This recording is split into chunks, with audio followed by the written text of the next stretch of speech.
Straight ahead on NonStop Local at 4. Convicted rapist Kevin Coe died this morning. NonStop Local's Belle Lewis tells us what this means to some of his victims. And an arrest at a high school in Kennewick yesterday. The charges the high schooler is now facing after police say he threatened a minor's life and their family if they did not comply with his demands. And gas prices are reaching their lowest level in years. What's causing this shift, even as the holiday travel ramps up. Corey Howard and Leslie Lowe, bringing you the content that connects our community. You're watching NonStop Local News at 4. And we begin this afternoon with this convicted rapist, Kevin Coe, known in Spokane as the South Hill Rapist, died this morning, according to the Federal Way Police Department. The Federal Way Police said officers were called to an adult family home for a reported medical emergency. When they got there, firefighters were already performing CPR on Coe, but he died. As for the cause, they say they believe it was from natural causes.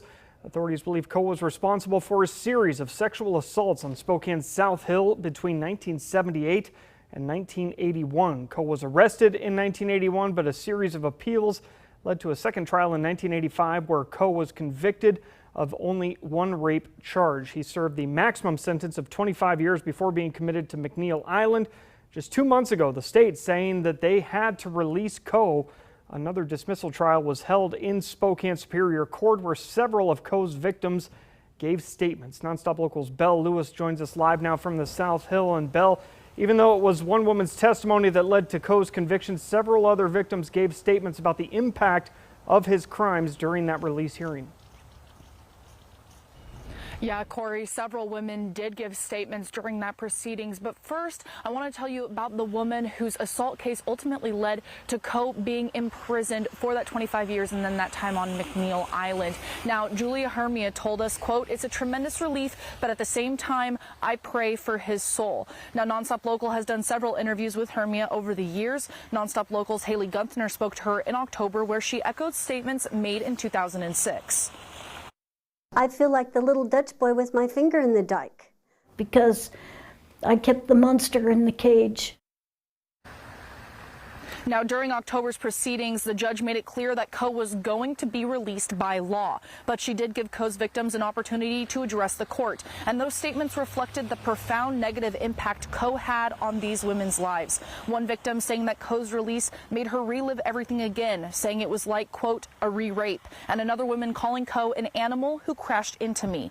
And yet another victim reading a letter she wrote to Coe saying, quote, "You are the worst of the worst to ever hit Spokane. What you did to me, you stripped me of my innocence."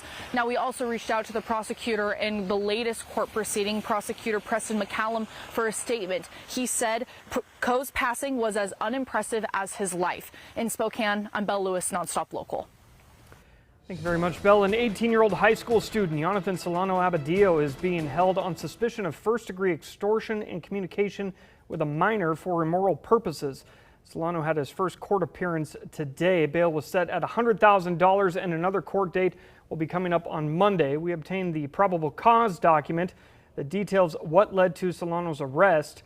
According to investigators, on November 29th, Solano sent an Instagram message requesting sexually explicit pictures and videos from a minor, threatening to kill the minor and their family if that demand was not met.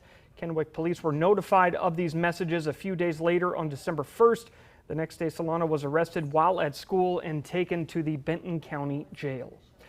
In Seattle, a man is dead after being shot by police who say he was walking around a neighborhood with a gun. This was yesterday in the Rainier Valley neighborhood when police say they got a call about a shirtless person waving a gun in that area. The police chief says officers tried to de-escalate the situation, but the suspect would not drop the gun.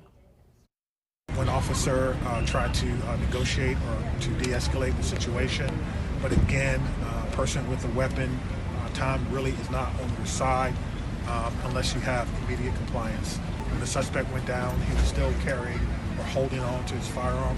I'm told that officers used a 40mm sponge round to dislodge that weapon from his hand, at which time officers immediately began to render aid.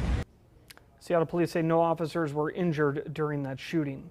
Parks all across Richland will soon have a new closing time following a public safety measure. Now there will Be a closing time of 10 p.m. instead of 11 p.m. The move is aiming to reduce vandalism and crimes from happening when night falls.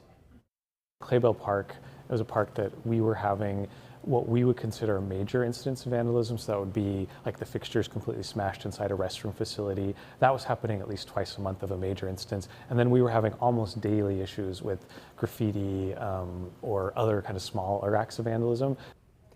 They say there are a handful of exceptions to the hour changes. The new regulations will take effect on December 17th. All right, let's get a look at our weather now with Leslie Lowe in the Weather Center. And Leslie, a little bit quieter today than it was the past few days. A little bit quieter today, but don't get too comfortable. Oh, yeah. Why would we? Why would you? It's that time of the year. Yeah. We're going to ramp things back up again overnight tonight. I hope you had a great holiday. It's been a few days since I've seen you, Corey. Thanks. All right, let's get a look at that weather forecast. I'm going to give you a look first at our mountain passes. You can see Snoqualmie Pass, wet roadways there. We're seeing slush and wet roadways up across Stevens Pass. The white stuff for places like 49 degrees north, Silver Mountain, Schweitzer open, Silver's open. We're going to continue to watch for those openings. Now, for our current look at our radar, it's pretty quiet out there. Just low clouds. We are looking for the potential of some fog and freezing fog to settle in overnight tonight. We're also watching this next band as it pushes in to the Pacific Northwest as we head into the overnight hours. Boy, timing and temperatures are going to play a huge role in that. We could see some pockets of freezing rain as we head through tomorrow. Specifically, we're going to keep an eye on that I-90 corridor between Moses Lake or Ritzville. You can see pushing down towards Washtuckna over towards Cheney and Spokane. This could be a slow roll as we head through the day tomorrow. We do have those freezing fog advisories for the Yakima Valley up towards Ketchikan County. Also dense fog advisories down through Walla Walla, Milton, Freewater into Pendleton. So it is just going to be slow going conditions with overnight lows tonight dipping down below freezing. So when I see you back here in just a few minutes, Corey, I'm going to walk you through the scenario for tonight into tomorrow. Is very messy. And when I do say timing and temperatures, I mean it, because many areas will see some snow. Other areas are going to see that transition to a rain snow mix, and some just going to see straight rain. Looking forward to it, Leslie. Thank you. Talking your money now, consumers this holiday season could find relief at the gas pump as reports show prices are hitting their lowest levels in years nationwide. More on our local prices here in just a minute, but first, here's Karen Kafa. A holiday treat for drivers. We haven't seen gas prices this low since 2021, and we could continue to see that trend as we head into the holiday season. AAA said the nationwide average for a gallon of regular gasoline dipped below the $3 mark this week for the first time since May 2021. And in some states, the average is even lower. You've got high supply, lower demand. You've got a lower gasoline blend that's cheaper to produce. You combine all of that, you're going to get lower gas prices. The major driver of gas prices, crude oil prices, has dropped significantly. In December 2022, 10 months after Russia invaded Ukraine and destabilized the global oil market, U.S. oil prices were around $81 per barrel. Lately, they're hovering around and below the $60 mark. Crude oil prices this year have been relatively stable and relatively low. When you look at the national average across the board, starting in January of this year, it's been pretty much a flat line all year long, and that's very rare. Both the U.S. and OPEC have upped their oil production in recent months, adding more supply to outpace demand. Another contributing factor, most pumps right now are filled with winter blend gasoline, which costs less to produce. And with the exception of the busy winter holiday periods, overall demand typically falls during winter. In Washington, I'm Karen Kafa. So that sounds nice, but taking a look at our gas prices in the Northwest, according to AAA, for the state of Washington, that's at $4.15 a gallon. That's down 13 cents from last month, but narrowing it down to our region, it's a little cheaper in the Spokane area at about $3.75 a gallon and around $3.70 a gallon in the Tri-Cities.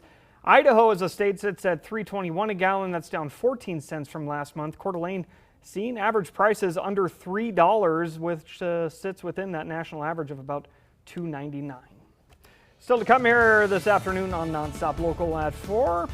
I don't know about you, but I think space is pretty cool and frightening, but mostly cool. A tad bit frightening, but yeah, we'll focus on the cool part of it, specifically the International Space Station and something that happened for the first time up there this week. Stick around for that. And it's the time of year when you hope Spotify wasn't paying attention to all those times that your wife listened to the new Taylor Swift album.